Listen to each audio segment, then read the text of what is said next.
నమస్తే అవ్వ. నమస్తే. ఏం పేరు అవ్వ? పెంటమ్మ. పెంటమ్మ. ఏం చేస్తావు అవ్వ? ఏం లేదు బిడ్డ, ఇప్పుడు 6 ఏళ్ళు చేతులు లేవు, కాళ్ళు లేవు, నడవచ్చు. పింఛన్ వస్తుందవ్వా? వస్తుంది. ఎంత వస్తుందవ్వ? 2000. 2000 వస్తుందా? 4000 వస్తలేవా? ఆహా. నా కొడుకుని చేపించుకురామంటే చేపించుకురాలి, అవే 2000 వస్తున్నాయి బిడ్డ. అంటే ఇంట్లో గ్యాస్ బుడ్డి ఫ్రీ ఇస్తుండ్రా? గ్యాస్ పైసలు నాకు లేదు. కరెంట్ బిల్లు నా కొడుకులకు ఉంది. నేను ఏ కొడుకుతానా అంటే ఆ కొడుకుతానని నేలుంటా. ఒక కొడుకు దగ్గర ఒక నెల, ఇంకొక కొడుకు దగ్గర ఒక నెల అట్లుంటావు అన్నట్టు. అట్లుంటా.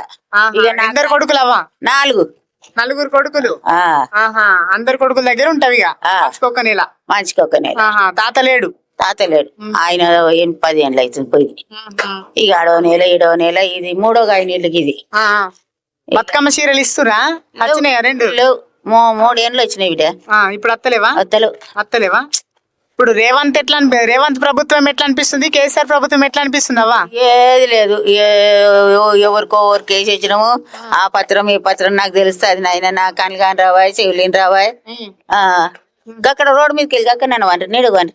ఏం కదవా, చెప్పే కదా. అయితే ఎట్లా అనిపిస్తుంది మరి?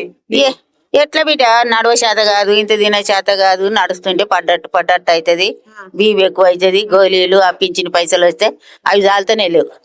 ఆయనకు 500 ఇస్తే ఇంకా 200 తగిలినాయి అంట. తెచ్చిండు నాకు మనమడు, పెద్ద కొడుకు మనమడు.